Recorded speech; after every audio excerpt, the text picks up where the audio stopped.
ఓం శ్రీ గురుభ్యో నమ. ఓం శ్రీ మాత్రే నమ.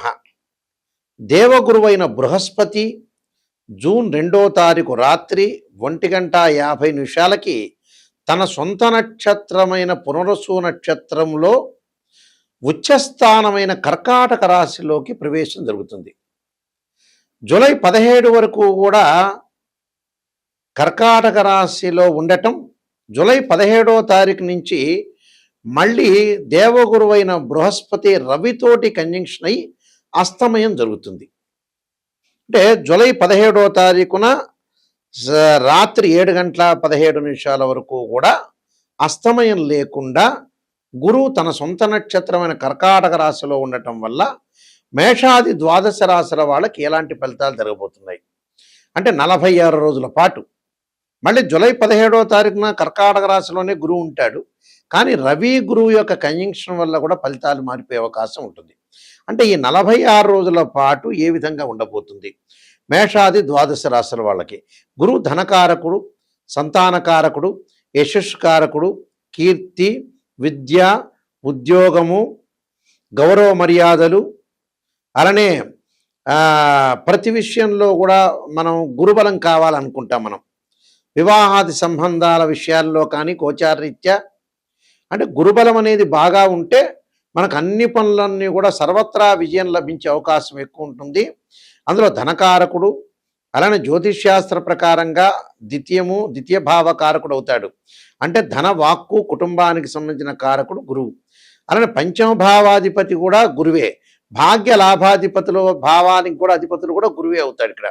అందువల్ల జన్మజాతక ప్రకారంగా మనం గురువు ఎలా ఉన్నాడో చూడాలి. అలానే గోచారరీత్యా కూడా గురువు ఎలా ఉన్నాడు, గురువు యొక్క ఫలితాలు ఏమవుతున్నాయి, ఎలా ఉండబోతున్నాయి, ఇవన్నీ కూడా మనం చెప్పేవన్నీ కూడా గోచారరీత్యా చెప్పబడే ఫలితాలు. గోచారరీత్యా చెప్పబడే ఫలితాల్లో గురువు ఏ విధంగా ఉన్నాడో ఒక్కసారి మనం పరిశీలన చేద్దాం. సింహరాశి వారికి గురువు యొక్క బలం ఏ విధంగా ఉండబోతుంది మనం చూసుకునేటట్టయితే, సింహరాశి వారికి పంచమాధిపతి, అష్టమాధిపతి అయిన గురువు ఏదైతే వ్యయస్థానంలో ఉండటం వల్ల, కర్కాటక రాశిలో సంచారం చేయటం వల్ల ఖర్చులు నియంత్రణ చేసుకోవాలి. ఖర్చుల్ని కొంత అదుపు చేసుకోవాలి. అంటే వస్తుంది కదా అని మనం ఖర్చు పెట్టుకోవటం కాదు, ఖర్చులు నియంత్రణ చేసుకోవాలి. ఊహించిన విధంగా ధనం ఖర్చు కావటం, హాస్పిటలైజేషన్కి డబ్బులు ఖర్చు కావటం, ఆరోగ్యపరంగా ఇబ్బందులు జరగకుండా చూసుకోవాలి. పట్టుదలకి పోయి మాట పట్టింపుకు వెళ్ళి డబ్బును ఖర్చు చేయొద్దండి. స్థాన మార్పులు, బదిలీలు జరగటం ఒకటి. అలానే సామాన్య అవసరాలకు కూడా కొన్ని అవసరాలకు కూడా రుణాలు చేసే అవకాశాలు ఉంటాయి. మిత్రులు, బంధువులతో కూడా జాయింట్ వ్యాపారం వల్ల కూడా కొంత మోసగింపబడే అవకాశాలు ఎక్కువ ఉంటాయి. గ్రామీణ కోర్టులలో మీకు అనుకూలంగా ఉండవు. కోర్టు సమస్యలు రావటం, బంధుమిత్రులతో కలహాలు రాకుండా చూసుకోండి. ఏదో విషయం మీద ఖర్చు చేస్తూ ఉంటారు మీరు. అయితే అందులో 50% మంచి ఖర్చు చేస్తారు, 50% చెడ్డగా ఖర్చు చేస్తారు. 50% మంచిగా అంటే ఏమిటి? వివాహ శుభ కార్యక్రమాలు చేస్తుంటారు, పిల్లల యొక్క చదువులు, విదేశాలకు వెళ్ళే అవకాశాలు, విదేశాల్లో పెట్టుబడులు పెడతారు. అలానే విదేశాల్లో ముందుకు వెళ్ళే అవకాశాలు ఎక్కువ ఉంటుంది. వృత్తి, ఉద్యోగ, వ్యాపార రంగాల్లో విశేషమైన కృషి చేస్తారు. 50% దానికి పెట్టుబడి పెడతారు. 50% అనవసరంగా ఆరోగ్యపరంగా నష్టం జరగటం, ఆరోగ్యపరంగా ఇబ్బందులు, అనవసరమైన ఖర్చులు, చేసిన పనే మళ్ళీ రిపీట్గా చేయటం, పెండింగ్ ప్రాజెక్టుల్లో కొంత ఆలస్యం జరిగే అవకాశాలు ఎక్కువ ఉంటుంది. వృధా ప్రయాణాలు, చేసిన పనే మళ్ళీ చేసి దానివల్ల డబ్బులు ఖర్చు అయ్యే అవకాశాలు ఎక్కువ ఉంటాయి. కాబట్టి ఇలాంటి విషయాల్లో కొద్ది జాగ్రత్త ఉండి, విద్యార్థులు కూడా చదువు మీద బాగా శ్రద్ధ పెట్టండి. దక్షిణామూర్తి యొక్క స్తోత్ర పాలనం చేస్తే మీకు మంచి జరిగే అవకాశాలు ఎక్కువ ఉంటుంది. వివాహ శుభ కార్యక్రమాలు వాయిదా పడే అవకాశాలు ఎక్కువగా ఉంటాయి. అలానే ఆందోళన చెందాల్సిన పనేమీ లేదు. వాయిదా పట్టుంది, మానసికంగా ఆందోళన కలిగే అవకాశాలు కూడా ఎక్కువగా ఉంటాయి. నేను కొన్ని పరిహారాలు చెప్పబోతున్నాను. ఆ పరిహారాలు మీరు పాటించండి, మీకు మంచి జరిగే అవకాశాలు ఖచ్చితంగా ఉంటాయి. మన జాతకంలో ఎప్పుడైనా సరే 2 ఉంటాయి. ఒకటి బర్త్ చార్టు, రెండోది గోచారం. ఇప్పుడు ప్రస్తుతం చెప్పబోయేది ఏంటంటే ఇవన్నీ గోచార ఫలితాలు అంటారు. గోచార పరంగా తన రాశి దగ్గర నుంచి 2, 5, 7, 9, 11 స్థానాల్లో ఉంటే గురువు మంచివాడు అని అర్థం. ఇది గోచారం, గుర్తుపెట్టుకోవాలి. అంటే this is the translation system. Birth chart అలా కాదు.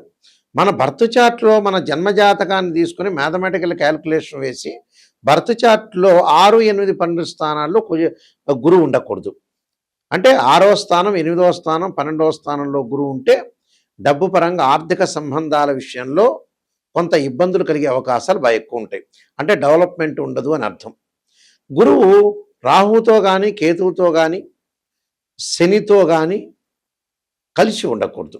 గురువు ఆరుద్ర స్వాతి శతభిషము అలానే అశ్వని మఖ మూలా నక్షత్రంలో కానీ పుష్యమి అనురాధ ఉత్తరాభాద్ర నక్షత్రంలో కలిసి ఉండకూడదు.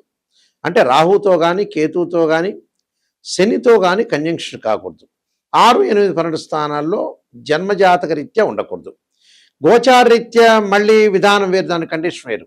గోచారరీత్యా తన రాశి నుంచి 2, 5, 7, 9, 11 స్థానాల్లో ఉంటే గురువు మంచివాడని అర్థం. ఇక్కడ గురుబలం అనేది మనం తక్కువ ఉంటే ఏం చేయాలి? గురువుకి అధిదేవత, అధిష్టాన దేవత, అంతరిక్ష దేవతలు కొంతమంది ఉంటారు. అంటే అక్కడ అంతరిక్ష దేవత అయిన తారామహాదేవి యొక్క స్తోత్రాన్ని పారాయణం చేయాలి. అలానే ఇంద్రాణిని అంటే ఇంద్రుణ్ణి పూజ చేయాలి. ఇంద్రాణిని యొక్క స్తోత్ర పారాయణం చేయాలి. అమ్మవారి యొక్క ఆరాధన, దత్తాత్రేయ స్వామి యొక్క కవచము, దత్త పారాయణం చేసుకోవాలి. అంటే సంతాన కారకుడు, సంతానం లేని వాళ్ళు కొంతమంది ఉంటారు. సంతాన కారకుడు గురువే. సంతానపరంగా దోషం కలిగిందనుకోండి, సంతాన గోపాలకృష్ణ మంత్రాన్ని చదువుకోవటం, దత్తాత్రేయ స్వామి యొక్క కవచము, దత్తపారణము, బృహస్పతి పాశుపతాస్త్ర రుద్రాభిషేకం చేసుకోవటం, అలానే బృహస్పతి హోమము, శనగలు దానం చేయటం, ఆ శనగలకు సంబంధించిన ఎల్లో పసుపు కలరు క్లాత్ని దానం చేయటం, అంటే పసుపు రంగు కలిగిన వస్త్రాన్ని దానం చేయాలి, శనగలు దానం చేయాలి. శనగలతో చేసిన వంటకాన్ని దేవాలయంలో ప్రధాన అర్చకులకు ఇచ్చి గురువారం రోజున చక్కగా భక్తులకు వితరణ చేయమని చెప్పాలి. గురువును పూజ చేయాలి. దత్తాత్రేయ స్వామి కవచాన్ని, దత్తపారాయణాన్ని చదువుకోవాలి. అలానే దేవానాంచ ఋషీనాంచ గురుకాంచన సన్నిభం బుద్ధిమతం త్రిలోకేశం తమ నమామిం బృహస్పతిం అనే మంత్రాన్ని కూడా చదువుకోవటం చాలా మంచిది. అంటే ఇవన్నీ కూడా చేస్తే సంతానము, అలానే యశస్సు, కీర్తి, ధనలాభం, ఆర్థిక సంబంధాలు, గౌరవ మర్యాదలు, అలానే విద్య యందు అనుకూలంగా కూడా ఉంటుంది. అంటే విద్యార్థులకు కూడా గురువు యొక్క బలం అనేది ఉండాలి.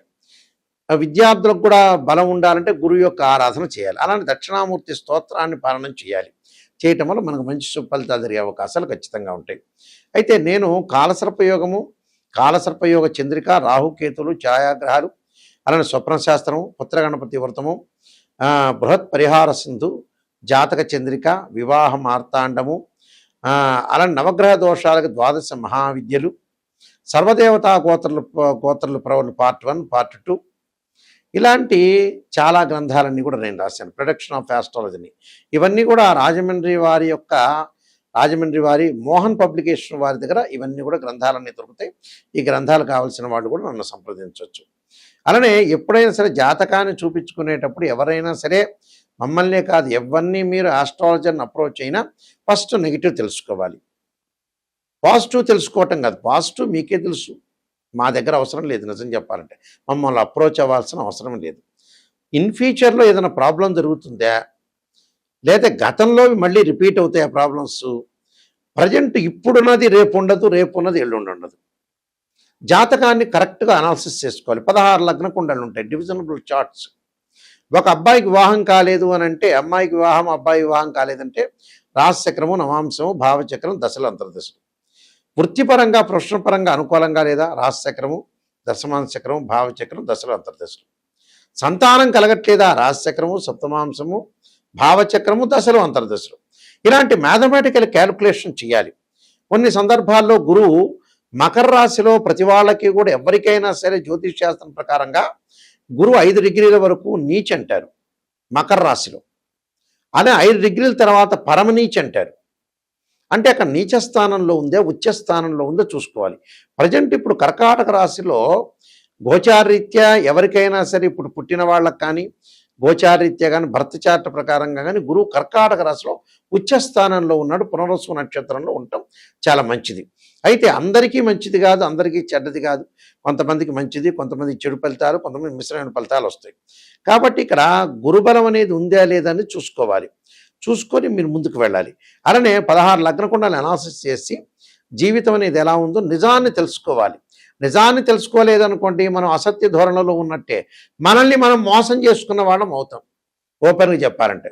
ఆస్ట్రాలజర్ చెప్తారు, పొగడండి అంటే 10 నిమిషాలు ఎవడైనా పొగుడుతాడు, పక్కనోడు పొగుడుతాడు, ఇంకోటి పొగుడుతాడు. పొగట్టం కాదు, పొగిడేటట్టయితే ఆస్ట్రాలజీ చెప్పించుకోకూడదు. నిజం చెప్పాలంటే మొహమాటం లేదు ఇందులో. నిజాన్ని తెలుసుకొని నాయకంటి మల్లికార్జున శర్మ గారి దగ్గర నేను బాగుపడాలనే వ్యక్తులు మాత్రమే మాకు ఫోన్ చేయండి. మా వెబ్సైట్ www.nayakanti.com, nayakanti.in.